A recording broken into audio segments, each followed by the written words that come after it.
Hi. So this is the launch show of Felting Fun with Jo and Steph. So, well, I'm actually quite excited. Are you excited, Jo?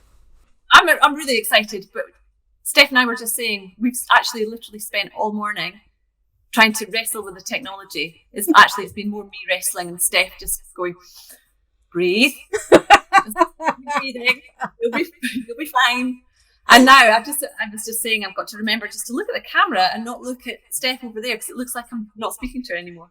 So yeah, it's like getting used to the camera. It's just like being on BBC Breakfast and looking at the right camera. Exactly like that. I get ideas above the station. I've been on BBC Breakfast loads of times. Oh, me too. Not. Not. It's weird though, isn't it? Like just like talking to a black dot. Yeah, I know. It's just, and exactly.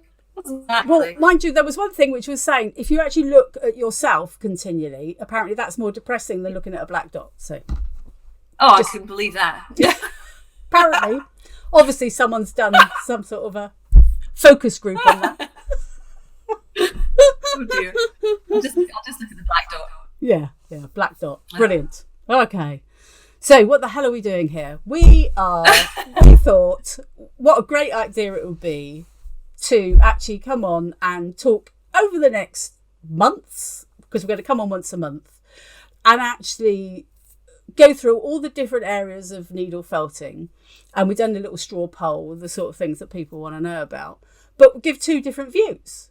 So to every, there's more than one answer to all of the questions that everybody has, but we thought we'd give our two different views because we do it from a different viewpoint, don't we? Which is a good thing. Yeah. No, it'll be really interesting, and I think it's fair to say that you've been felting a lot longer than I have, so you'll have experience of things that I've not even looked at or tried.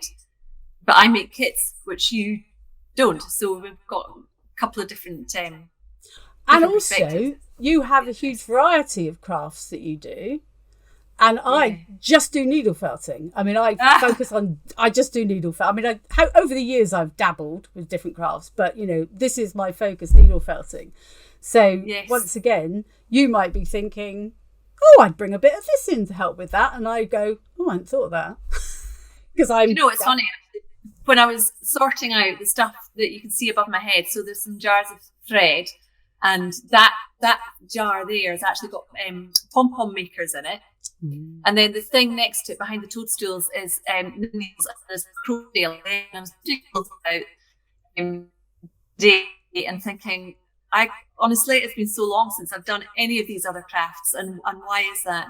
Yeah. Because I've been needle felting. So perhaps this is something to do with my brain, but when I looked at those jars behind you, I thought they were licorice all sorts. Oh, did you? Well, the Bertie Bassett's. Yeah. I do love a licorice all sort. Yeah, I don't mind them. Yeah, the ones with more colour and less licorice. Oh, you see, no, big licorice girl. Love a licorice. Oh, you say licorice, I say licorice. Oh, that's interesting. That's the difference between East Linton and Tooting. See? Oh, there you go. Yeah, not a big fan. I think might have been Andy's dad that used to eat it to keep him regular. Oh, right. Yeah. I think you can buy it from the chemist, actually. Anyway, I knew this would happen. We're already digressing. Completely off track. I love it. Okay, so we were going to just talk basics today, weren't we? Just to do a nice little intro in. And also to mention that because it's the launch show, we're going to do a little bit of a giveaway as well, because we are going to be launching on the Crafty Kit Company YouTube channel and also the Tootique YouTube channel. And if everybody on our respective channels likes the video and subscribes to our channel, they automatically get entered into a draw. So we'd love you to do that anytime you like. So I am gonna excuse me, got a frog in my throat. I have a video tutorial on a giraffe who looks like he's in a yoga position. In fact, talk amongst yourselves. I'll go and get one of them so you can see. Well, I'll tell you what. I'll just show you what I'm giving away. So this is actually the finished sample of what you'll be making if you are a member of the Crafty Kit Club. So this is what you'll be making when you receive your March box. That's March 2022, in case you're watching this sometime in the future. So our giveaway from the Crafty Kit Company will be what we call a treat box. So you don't need to be a member of the club to receive this, or if you wanted to order a treat box, you can order the treat boxes online, and it's basically everything that you would get if you were a member, but it's a one-off box. Mm-hmm. So this is our prize, and it is it's an Easter egg. This is what you make with everything that you get in the box. So it's a decorated Easter egg. Love country it. Garden. Yeah, love it. And yeah, so that'll be what we will be giving away to a random liker and subscriber. It's the same thing on YouTube, isn't it? Yes. Like, so there you go. Yeah. So this is my giraffe called Prince. He's called Prince because he's purple, obviously. Oh, I didn't get that. Aha! But basically, I've done an online tutorial which takes you through absolutely everything. It's 9 hours long. I mean, so that's what I'm giving away. It's an online. You can do it at your own pace. Tells you exactly what you need to do, all the different techniques, etc., to produce prints. So yeah, like and subscribe. Price. So like the video, subscribe to the channel, and you're automatically entered in as well. Excellent. Okay, right. So, what we're going to talk about? Basic shape. I've got written down here. I'm looking down, which is probably very unprofessional, but I've got basic shapes, firmness, curved start cones, and I think that's just in general, isn't it? People. I mean, I think we're going to assume that at this stage, people have at least picked up a needle and then gone, "What do I do?" And the biggest thing I get asked when I do shows and have my little demo table is I've got a kit and just don't know where to start.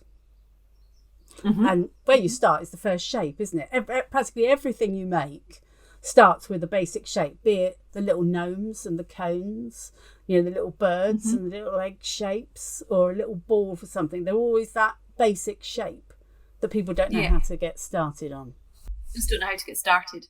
And that question about that's. So many people ask when do you know when it's firm enough, or do you just keep felting, and can you overfelt something? How squishy should it be? Yeah. So it's a difficult one to answer as well, that one, isn't it? Because how long is a piece of string in terms of firmness and things? Because I always say it's the Russian type of needle felting, which everything's rock hard. Yes. And I don't necessarily do everything rock hard. I do things rock hard when I need to, but like I've made little fishes before now which have been really soft and light and everything, so but we will go into that. So first things first then, how to get started, shall we? I've got a bit of core wall here, because I was going to do my classic. If I go over to my overhead thing, and you will still be on screen. This is the new studio, guys, so bear with us on this. It works.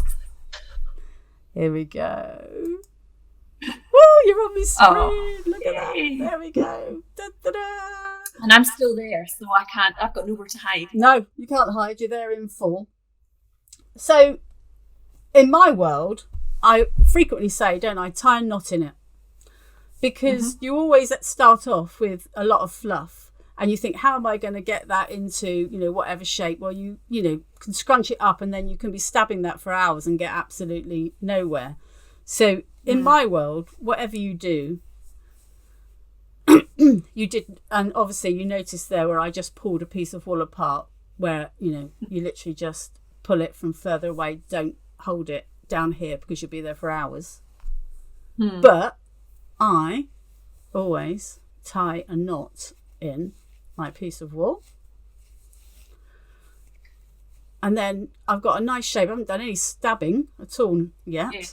And I'm wrapping round. And then, as I always like to say, do a little tack stitch. Which holds it in place. And you're off. You've got a shape.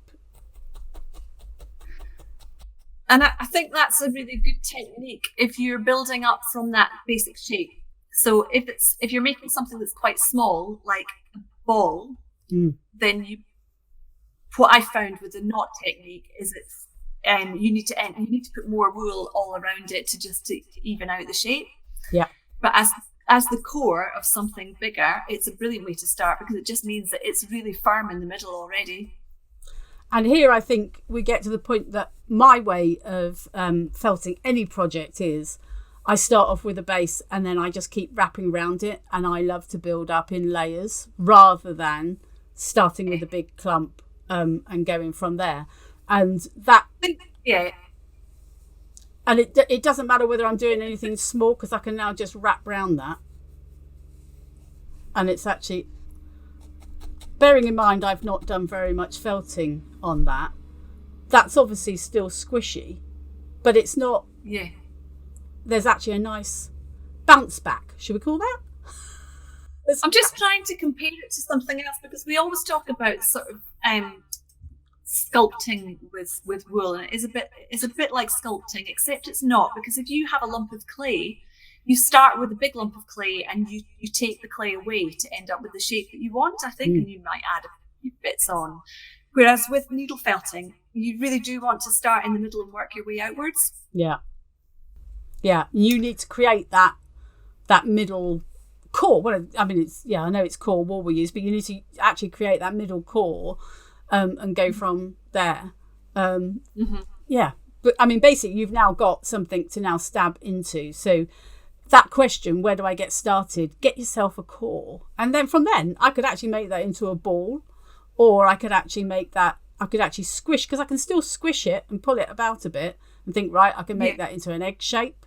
Or make it more into a cone. This is the great thing at this stage. I could actually, pull the centre out a bit and go from there. So yeah. It's. I'm gonna come back to the. There we go. So. Good. Well, I've got something that I can show. Starting in a slightly different way, and. Okay.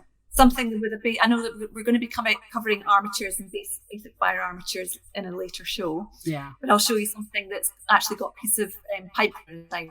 Okay. So if we go over to your overhead then, Jo, magically we will then transit. I'm on wheels, so I can just shimmy along. There we go. Is that all right? Woo. Yeah. It's all good. Okay. Good. So then, I've got some. So this wool is the Corriedale slivers, which is what I use most of actually, and it's handy because it comes in these long strips that you were demonstrating the same type of wool. Love the slivers. Yeah, it's so versatile, isn't it? So one way of starting to make a shape, of course, there's the knot method, but the other method is simply just to start rolling and tucking in the sides, and just to start rolling it. And just being really firm with it and keeping it pressed down, as if you're squeezing out all the air. And then once you get it to, I always say, once it's a kind of thumb size,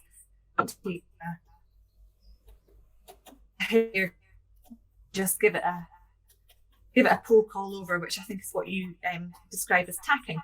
Yes. And it's just everything kind of stuck together.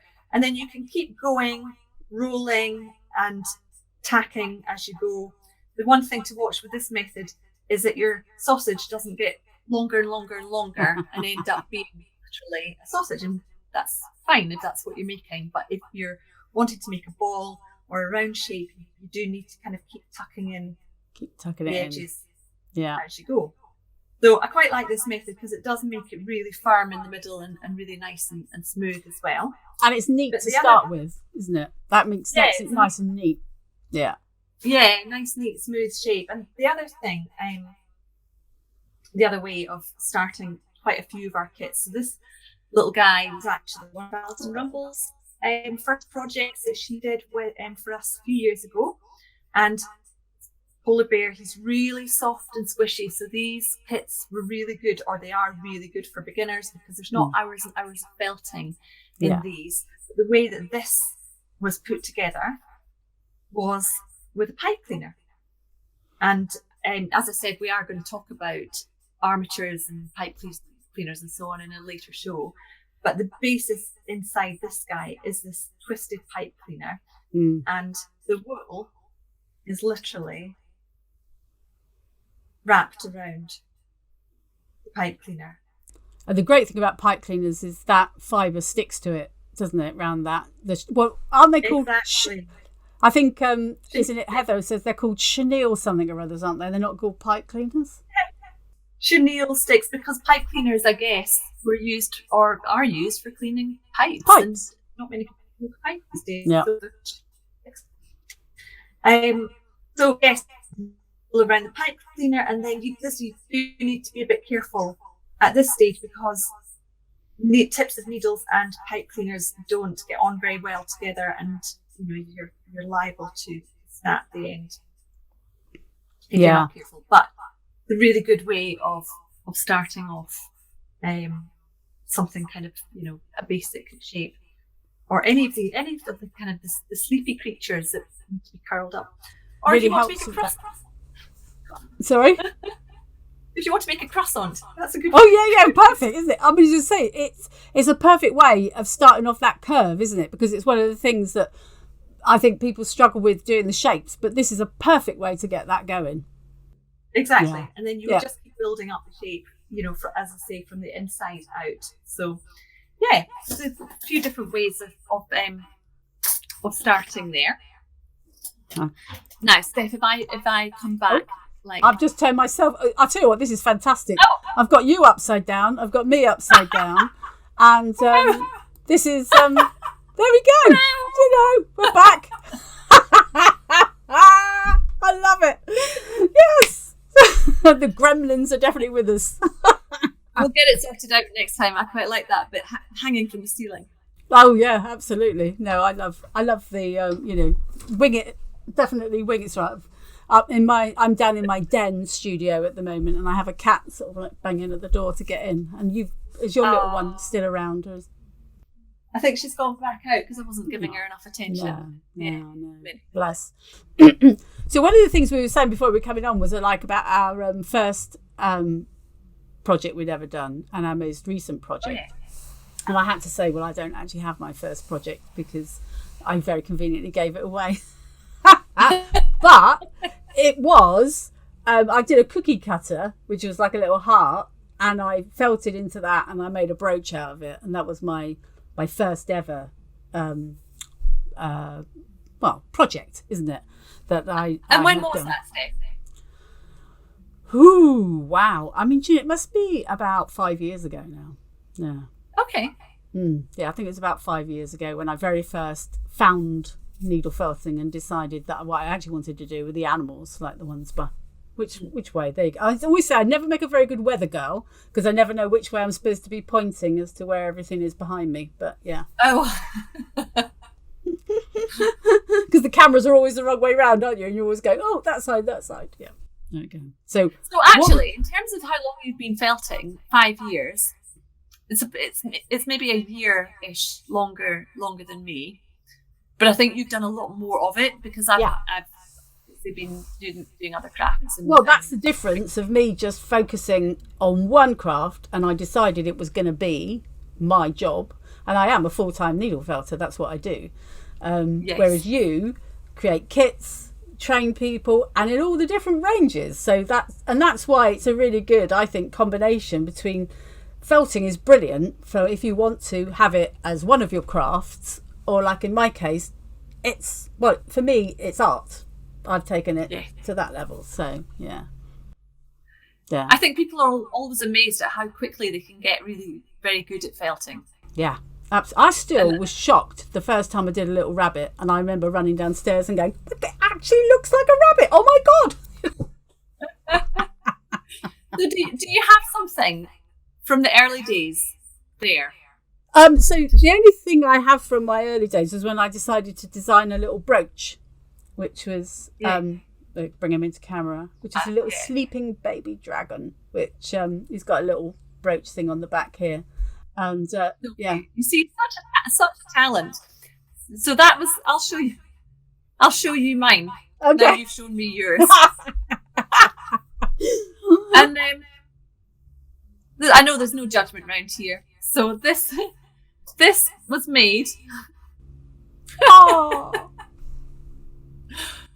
from a kit I bought on Amazon. Yes. And I just thought, what is needle felting thing?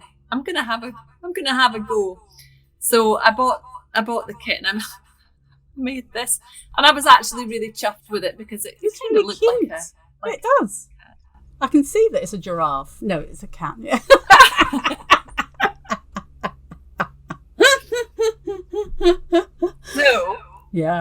So yeah. Moving on.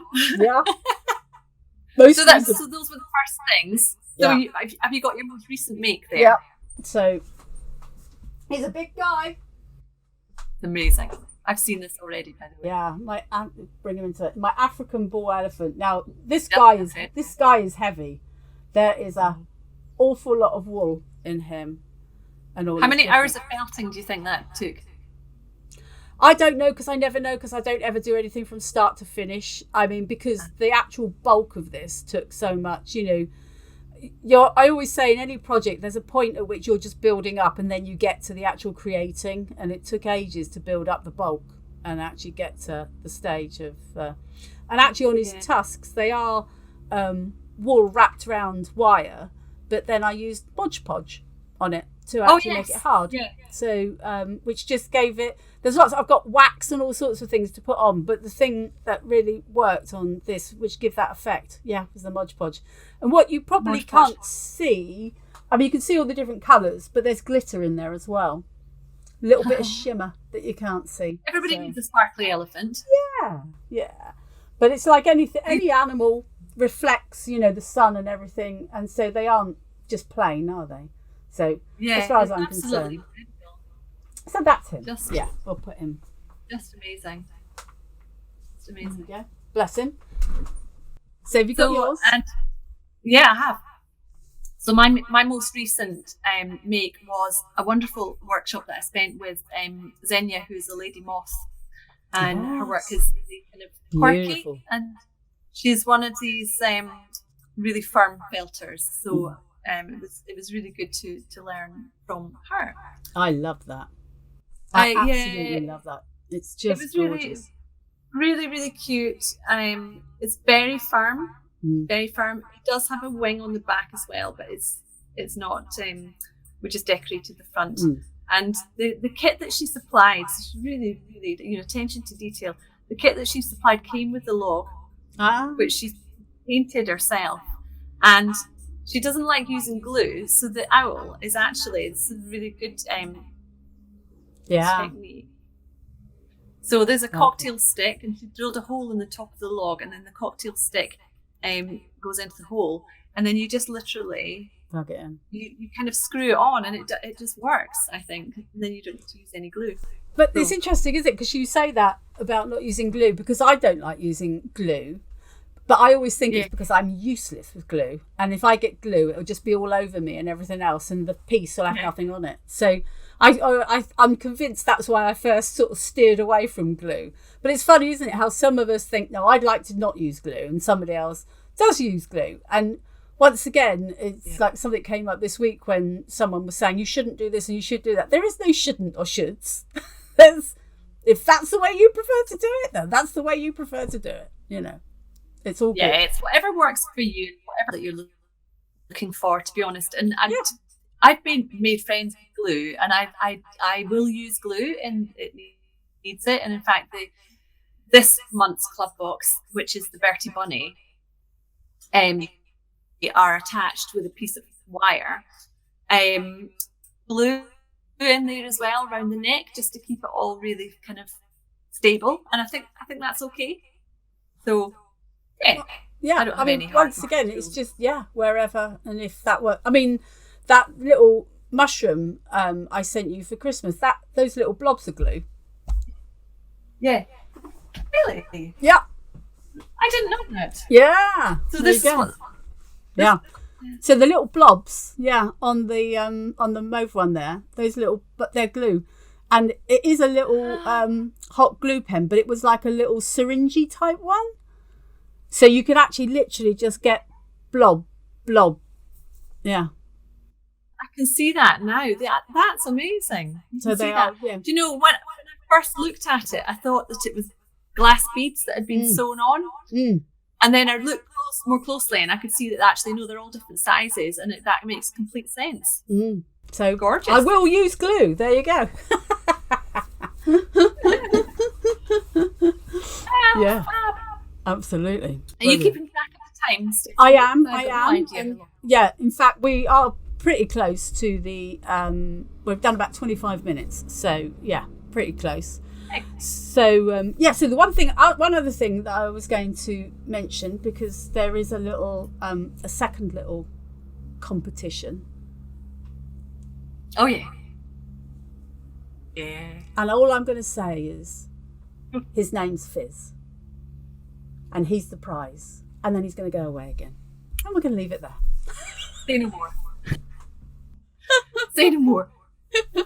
Coming to a kit near you soon. Yeah. Always saying no more about him. And he's gone. Oh, God. Brilliant. So, the only other thing that we were going to mention was like the firmness, weren't we? But as we said, I think the lady moth pieces there, which are really hard. And I absolutely think, and like, whereas the squishy, lovely, sleepy doesn't need to be hard, and it's nice and squishy, and that gives you a chance to actually really get going and produce a fabulous piece really quickly. And I think when you're starting, that's the most important thing, isn't it? Produce something that you like really quickly, and it's such an encouragement to get on and do the next piece. There's plenty of time to learn to do things rock hard.